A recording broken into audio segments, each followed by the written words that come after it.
Peter the Great of Russia had an extraordinary life, but it was certainly matched by the life of his mistress and second wife, Ekaterina I of Russia. She started out as a poor peasant, rising to become not merely a royal mistress, but Empress of Russia in her own right. Ekaterina, or Catherine as she is also known, was born on the 15th of April 1684, originally named Marta Helena Skowronska in the Polish-Lithuanian Commonwealth. Her father was either a farmer or a gravedigger, and her mother was likely the same social standing, both of them probably Roman Catholic. Unfortunately, Ekaterina wouldn't get much time to know her parents as they died in 1689 of the plague, leaving her and 4 siblings behind to survive alone. The popular version of the story is then that Ekaterina didn't actually see any of this happen at all, as at the age of 3, she was taken in by an aunt in Marienburg, present-day Aluksne in Latvia. When she was a few years older, Ekaterina then became a servant in the household of Johann Ernst Gluck, a German translator and Lutheran preacher who had become famous for being the first person to translate the Bible into Latvian. Ekaterina was most likely a scullery maid or washerwoman, and as a poor girl with no reason to consider a changing career, she wasn't given an education. She would be illiterate for the rest of her life, which would be at least part of the reason why she would later not be very involved in state matters. Ekaterina was apparently also a beautiful woman, and when she was about 17, it was said Gluck's wife became somewhat worried about her son being seduced by her scullery maid's beauty. It was therefore time to get her married off. Ekaterina's first husband was a man called Johann Cruz or Rab, who was a Swedish dragoon, a soldier who was part of mounted infantry but fought on foot. They were married in 1702, and Ekaterina spent around a week with him before he was called away to battle elsewhere along with the rest of his regiment. This was during the Great Northern War between Russia and Sweden, but Poland-Lithuania got involved when Russian forces invaded Poland in 1702, sweeping into Marienburg where Ekaterina still lived.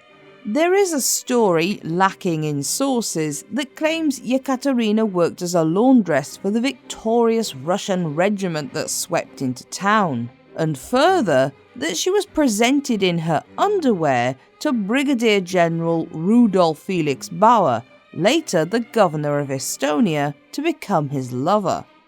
But more likely is the fact she went to work in the household of his superior, Boris Petrovich Sheremetev, a Russian diplomat who also became the first Russian count in 1706. As a servant in Sheremetev's household, Ekaterina would then have travelled back to the Russian court when he returned home. Now in Russia, Ekaterina ended up working in the household of Prince Alexander Menshikov, a man who was the best friend and close advisor of the Tsar, Peter I, otherwise known as Peter the Great. Menshikov, much like Ekaterina, was not an aristocrat, but most likely came from a family who had worked in the palace stables. Whether or not the two became lovers is again difficult to ascertain from rumour, but they certainly seemed to set up an alliance together of sorts. Menshikov was understandably protective of his relationship with Peter, and this meant controlling him in every way possible.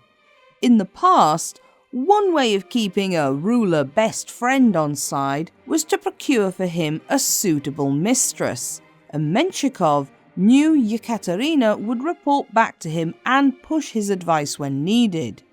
By 1703, Ekaterina's first husband Johann had died while away in battle, leaving her an unattached widow. She converted to Russian Orthodoxy and took the new name Ekaterina Alexievna. In the same year, Peter visited Menshikov at his home and finally met his future mistress and wife. Peter was an absolute monarch and had already been previously married to Tsarina Eudoxia Lopukina, although a few years earlier in 1698, Peter had ended their unhappy marriage and forced Eudoxia to join a convent. By 1704, Ekaterina had become an official mistress of Peter's, and she was installed in his household. She would give birth to a son in the same year named Peter after his father, but sadly, this first child would not survive to his third birthday. The Tsar moved the capital around the same time to St. Petersburg, which at the time didn't exist as a city yet. The couple lived, despite Peter's regal birth, in a 3-room log cabin which had a study but no fireplace. Peter the Great was obviously very taken with Ekaterina, as he had no other known mistresses during this time, and a few years later they were secretly married. In 1707, between the 23rd of October and the 1st of December, possibly on the 24th of November to be exact, they got married in St. Petersburg, although no record exists of the ceremony. Throughout their relationship, the pair were deeply affectionate with one another, and Ekaterina was apparently very good at calming Peter's famous rages. As a person, she was charming and cheerful, as well as being full of energy. In 1711, she would even accompany Peter on his campaign near the Pruth River, otherwise known as the Russo-Ottoman War. The French writer Voltaire, in his later book on Peter the Great, would state how during this campaign, Ekaterina actually saved Peter's life. On the 19th of July, at the Battle of Stanilesti, the Turkish Ottoman troops surrounded Peter's forces, trapping them and preventing those at their camp from even coming out to collect water. Facing starvation and thirst for his troops, Peter had no choice but to sign a peace treaty with Baltazar Mehmet Pasha, the Ottoman Grand Vizier, on the 22nd of July. However, the story goes that the treaty was a lot easier on Peter and the Russians than it otherwise would have been, due to Catherine and her ladies offering up their jewels as part of the treaty. Whether this is actually true or not, Peter said it was, and this shows the high regard Ekaterina was held in. Peter credited Ekaterina with saving his life, and on the 9th of February 1712, the couple were married officially, this time at St. Isaac's Cathedral. At their marriage, Ekaterina became Tsarina of all Russia by Peter's side. By this point, Ekaterina had now given birth to 5 children with Peter, but sadly, 3 had died in infancy. However, 2 of their daughters would live to adulthood, Grand Duchess Anna Petrovna and Grand Duchess Elizabeth Petrovna. Ekaterina would also go on to have 7 more children, none of which would go on to become adults, including Tsarevich Peter Petrovich, born in 1715, who was heir to the throne of Russia, but lived only until he was 3 years old. A year before, in 1714, just outside St. Petersburg in Strelna, they took up residence in their new wooden palace, complete with the very latest in botanical gardens. On the 24th of November, most likely the anniversary of their first marriage ceremony, Peter instituted the Imperial Order of St. Catherine in honour of his wife, personally bestowing the insignia of the order on Ekaterina and making her Grand Mistress of the Order. It's an award of Imperial Russia which is actually still around today. Although Ekaterina's illiteracy meant she was excluded from many areas of courtly political life, this was probably at least part of the reason Peter found her a suitable wife in the first place. Ekaterina was able to be an engaging and charismatic wife, but her lack of aristocratic family meant her only allegiance was to her husband, and her lack of education made her less capable of dabbling in court politics.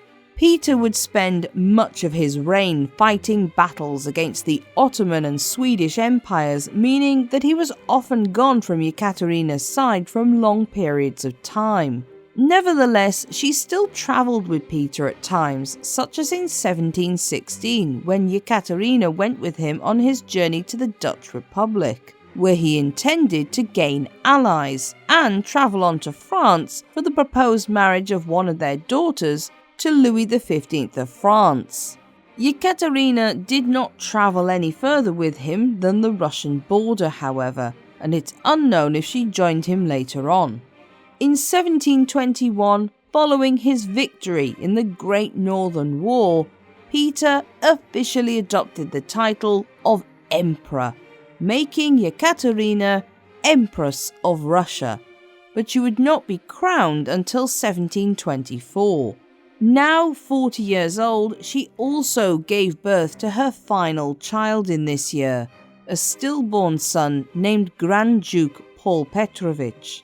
Altogether, Ekaterina had given birth to 12 children fathered by Peter, but only 3 still survived by this time, their daughters Anna, Elizabeth and Natalia, who would sadly die the following year of measles, aged just 6 years old. But more tragedy was yet to come. Peter himself would die just a month before his little daughter, after a long illness with his bladder.